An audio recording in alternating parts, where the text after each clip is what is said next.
Because I have a dream that my 4 little children will one day live in a nation where they will not be judged by the color of their skin, but by the content of their character. I have a dream today.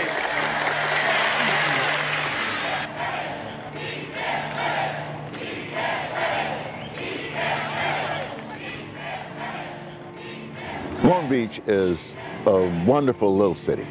It has all of the problems of a big city, but it's small enough so that you can get your arms around it. At the same time, when you look at the decision-making structure in Long Beach, it's like a plantation where the people who really call the shots are invisible, and all you see are the overseers and the people who really interact with the slaves, so to speak. Well, I've lived in Long Beach for over 30 years, and Long Beach has really had an identity crisis for pretty much all that time.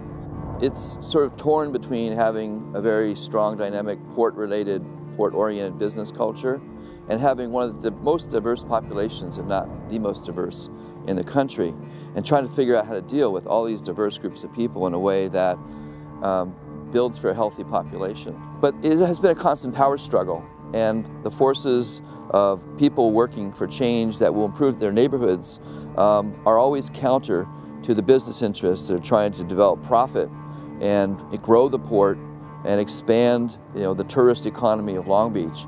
So you have two very, very strong competing interests that don't align very well. The structure is a top-down structure, and many times the decisions are made by the people that have the most power, they have the most resources, they have the most influence, and that's who makes the decisions. And we need the residents to also have some of those resources, have that power and have resources. So there's more democracy, there's more equality, there's more fairness, there's more justice in the way the decisions are made in the city.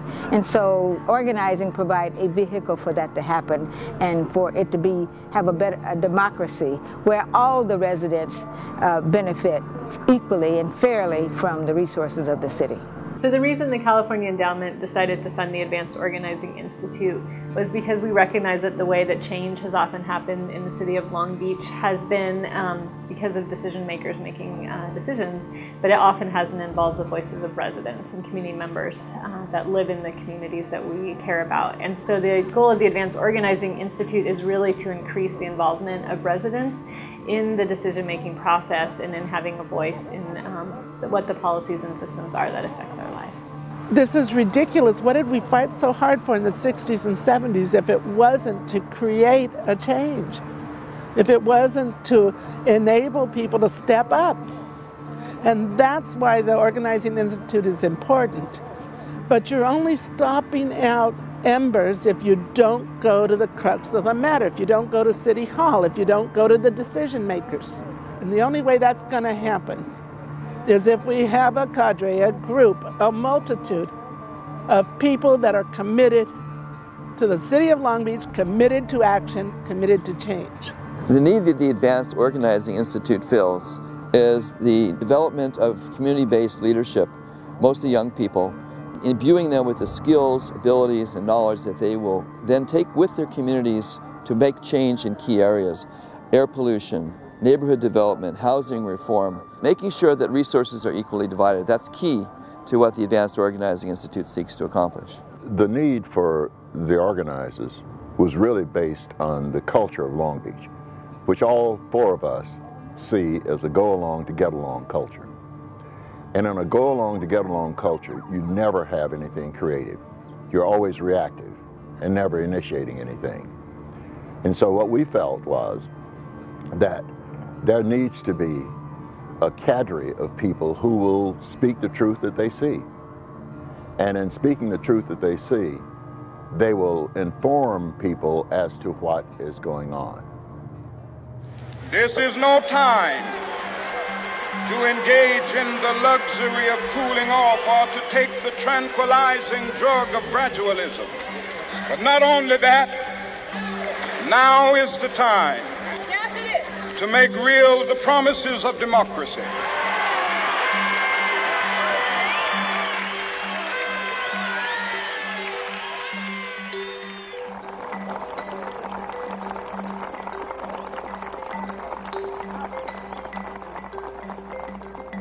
A lot of times city politicians and people who are system leaders make policies and changes to our community without our knowledge and without our say.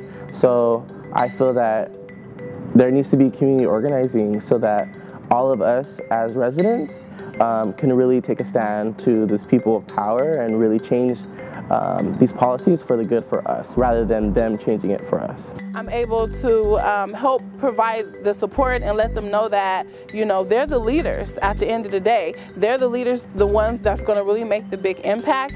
And so really learning what the community wants is basically from the residents, you know, and you talk to them, you let them know, you say, I want to hear what's going on in the community. I want to know your feedback. You tell me what's going on and we can see what we could do to change. And because, you know, we're a team, we're going to do this together. I think as anyone who kind of cares about their community and their city, you kind of look around and you see the gaps and the holes within a community. And so seeing those, you see people slipping through those cracks.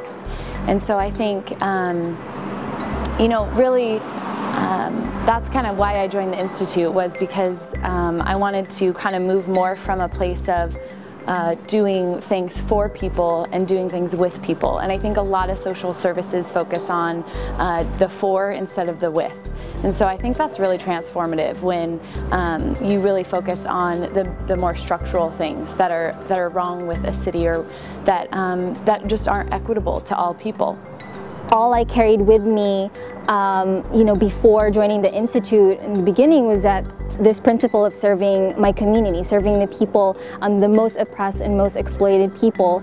And with that, you know, the Organizing Institute really helped, you know, carry that motivation and all of our motivations and energy and hone in and our strengths and our skills and teaching us analytical tools and analytical skills like strategic planning, and it gave us a lot of tools to really empower our communities. I've become a better organizer by joining the Institute.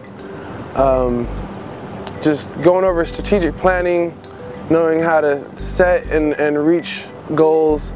The biggest part of I've been helped by the Institute is just really just the confidence and the awareness of different tactics and strategies to be able to, you know, address the various problems that we're working in. This is like the best opportunity ever for anyone that's interested in organizing. I mean, you're growing every day, you're learning things that's going to help you on the daily. Like, you're going to take this and think about it and go, you know what, I organize every day. When I sleep, I organize. When I wake up, I organize. Through the Organizing Institute, I really got to see some of the injustices that play out in this whole political game of I am an organization and we need these services, and I am a politician and I have this power to make it happen.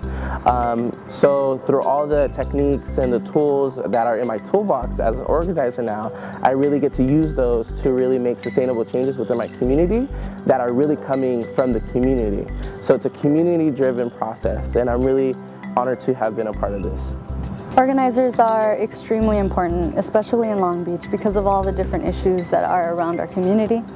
I know that, you know, organizers bring out the best in the people within our communities. They give them a sense of hope, a sense of empowerment for sure, where individuals have that resource that they may not have had otherwise. They reinstill the sense of the ability to make a change, to make a positive difference, and they offer that opportunity for everyone to come together to discuss these different issues in a way that will definitely affect change.